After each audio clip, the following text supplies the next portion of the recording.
Hey, OK, salut tout le monde. Alors, cette vidéo-là, on fera pas de code, on va faire seulement de l'application, puis apprendre les deux patrons que je vais vous montrer.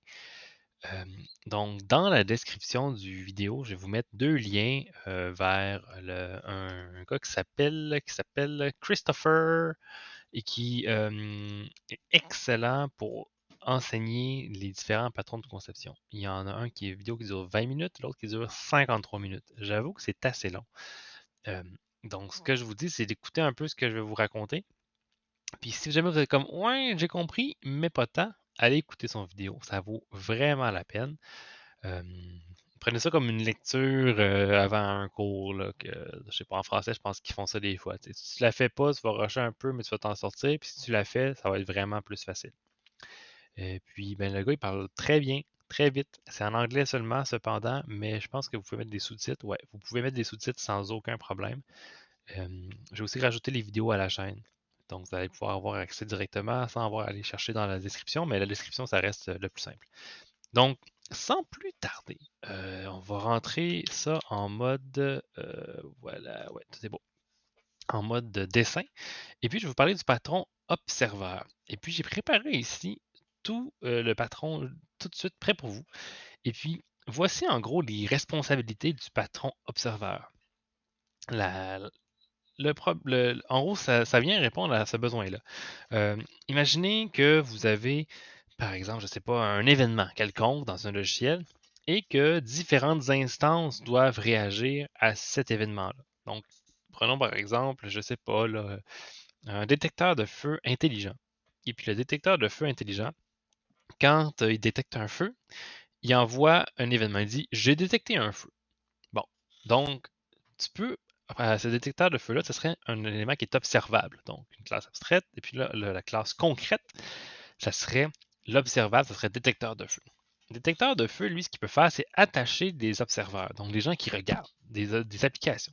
Par exemple, une application qui envoie un email, ou par exemple, une application qui envoie une alerte à la caserne de pompiers.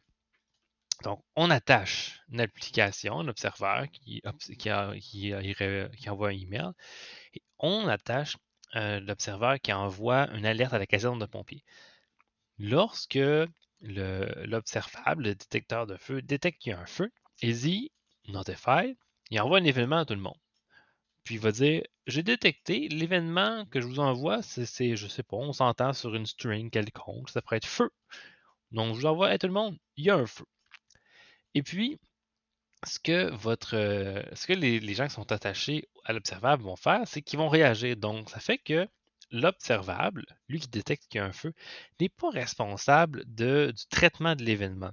Donc, si tu veux allumer une lumière, activer un buzzer, envoyer un email en disant au propriétaire de la maison Hey, il y a un feu chez toi, ou envoyer un courriel au chef de la police ou du pompier de ton quartier pour dire Il y a un feu chez cette personne-là, ben tu peux le faire. L'avantage aussi, c'est que d'un point de vue logiciel, tu n'es pas restreint au type de classe parce que toutes les classes qui veulent s'attacher à l'observable, ben, tu as juste implémenté l'interface. Tu implémentes l'interface et puis c'est fait. Tu peux maintenant être attaché à l'observable. Un autre point intéressant aussi, c'est qu'observable, et comme je vous ai dit, il peut envoyer des strings. Par exemple, dire Hey, l'événement feu. Mais aussi, de temps en temps, moi, je regarde la température dans ta maison. Donc, je suis un détecteur de feu qui fait aussi thermomètre. Puis, je t'envoie une température avec un int. Puis, ben, probablement que la caserne de pompiers, elle s'en fout de savoir qu'il fait 22 chez toi. Donc, l'observeur, qui serait l'envoi d'email, d'alerte à la caserne de pompiers, lui, il ne réagirait pas à cet événement-là, feu. Donc, ça fait le tour pour observeur. Je vais vous parler d'un autre patron de conception plus simple qui s'appelle Singleton. Et puis, on va mettre ça en pratique dans notre jeu Blubber. OK? Juste avant, Singleton. Singleton, c'est ça ici. Là, vous allez dire, OK, Singleton, ça c'est la classe. C'est quoi ça? Ça, c'est l'attribut. OK, fait que la classe a un attribut de elle-même privé. Funky. Le constructeur est privé. Ouais, ouais. Et il y a une méthode qui s'appelle getInstance qui retourne l'attribut privé qui est de la classe elle-même.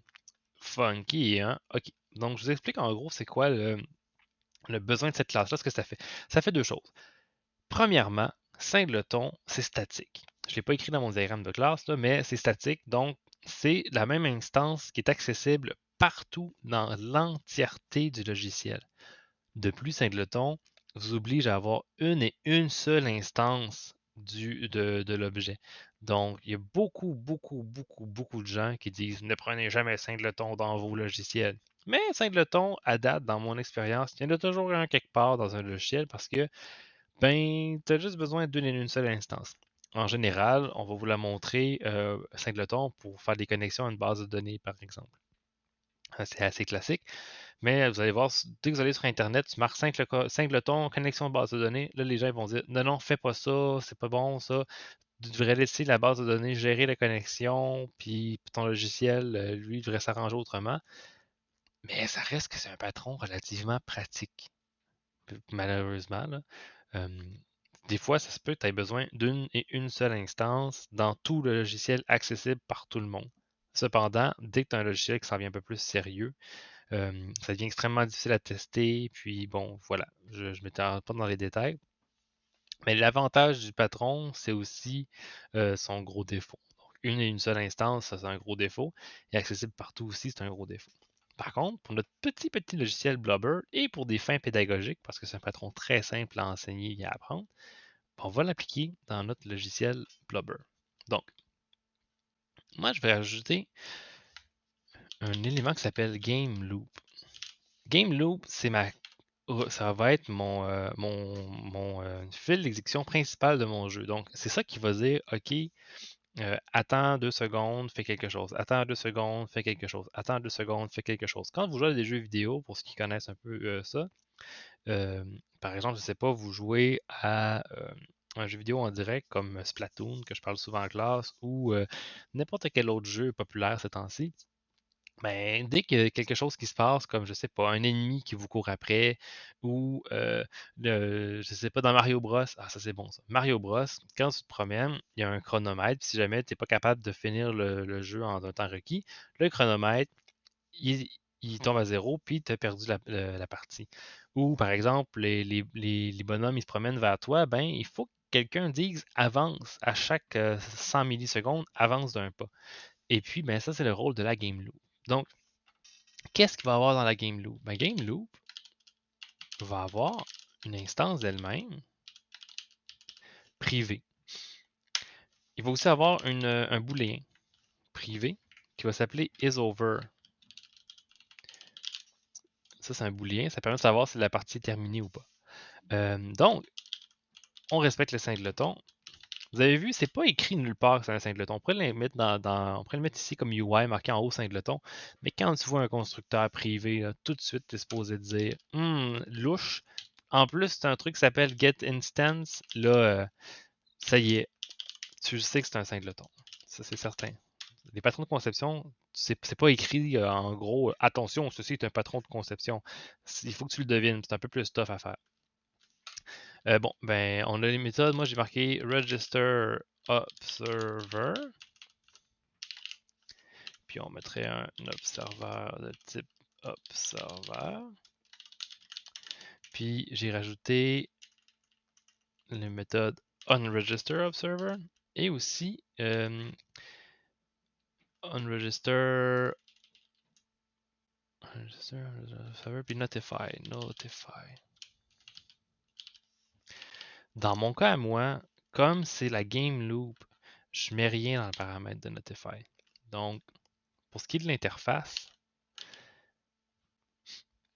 loop observer, qui est ma game loop, tick, ça serait mon update que je vous ai montré tantôt. Le fameux update ici.